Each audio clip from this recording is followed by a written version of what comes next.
So, quick summary, what can you do by the time you get to this lesson? You've been able to play a song using an ostinato. We played Row, Row, Row Your Boat using a background bass pattern as an accompaniment style. We've learned a bunch of C chords, building our triad, and then learning how to add notes to our basic 3-note collection to create a series of C chords. We have the C, C major 7, C dominant 7, and our C6.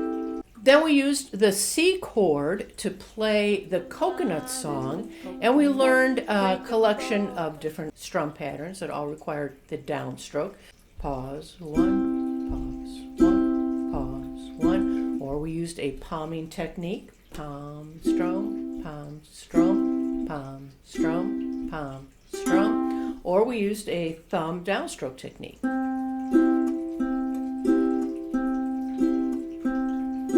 So what we're going to do in this lesson is add another chord to our repertoire, and then we'll apply that to a song. So the chord we're going to add is the F chord, and we're going to start off with a little bit of music theory. We're going to build the F chord just like we built the C chord from its underlying scale. So let's take a look at this scale on the screen right now. This is the F scale. When you get to that 4th degree, you'll notice that the B has that a lowercase b symbol next to it. That is the flat symbol to cause the notes to fall into the pattern of the major scale and give us that do, re, mi, fa, sol, la, ti, do sound.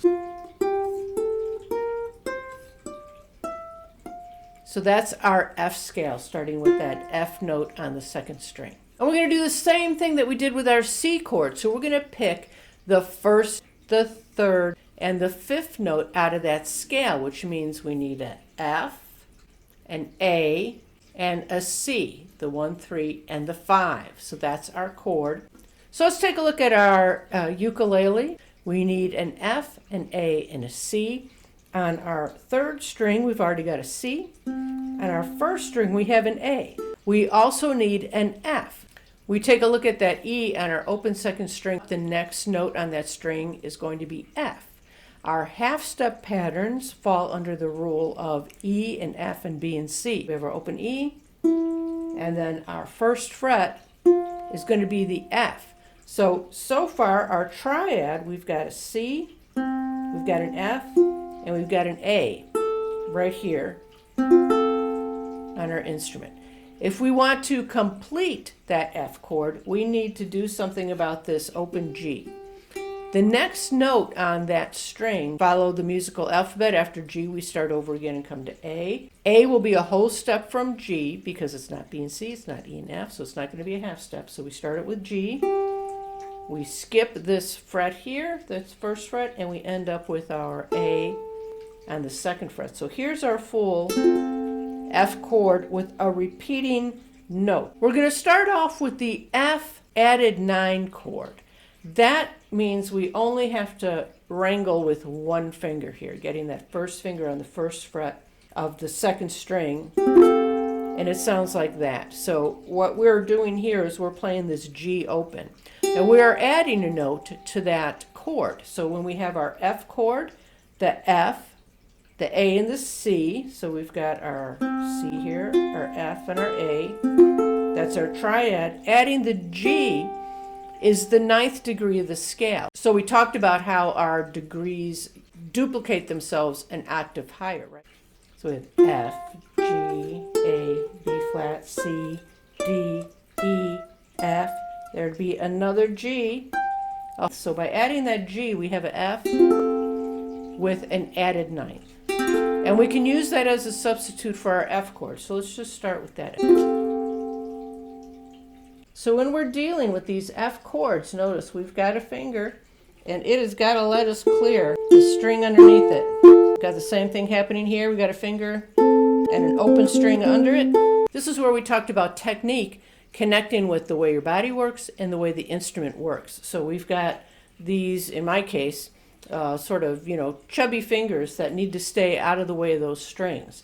To hold a fret on one string and play an open note on the string underneath is going to take a good posture in your fretting hand. We talked about the lamb chop configuration where we've got a C pattern going here, The more curled your finger can get, the more bend you can get in the first joint, the more you can clear the string that is underneath where your finger is. Same thing here with our second finger. We're bending at this first joint and then clearing the string underneath it. You can get a little bit more bend, a little bit more leverage by leaning your hand over this way. Your thumb is in the middle here, supporting around the second fret. We rotate a little bit here. That gives us a little bit of rotation here, so you have some bandwidth, some play. Keeping your fingers to the end of the fret will make it easier to press down on the fret and get a clear tone, but you might feel too cramped. You might want to slide that second finger a little bit more towards the middle of the fret. So these are all little adjustments that you'll find you can make for your own hand on your own instrument to get that clear sound, to get those fingers clearing the strings underneath them. While we're playing the song that we're going to pick, we can do just the first finger. We can play the F with the added 9, but you want to be practicing to get this finger on here, and later we'll do some exercises to strengthen that up. But this is your full F chord, and this is your F with the added 9th. Are you ready to learn a new song? All right, let's go on to the next episode. But first, let's take our ukulele practice oath. I will spend 10 minutes a day playing my ukulele because my ukulele makes the most beautiful sounds in the world, and I deserve beautiful things in my life. Go play music.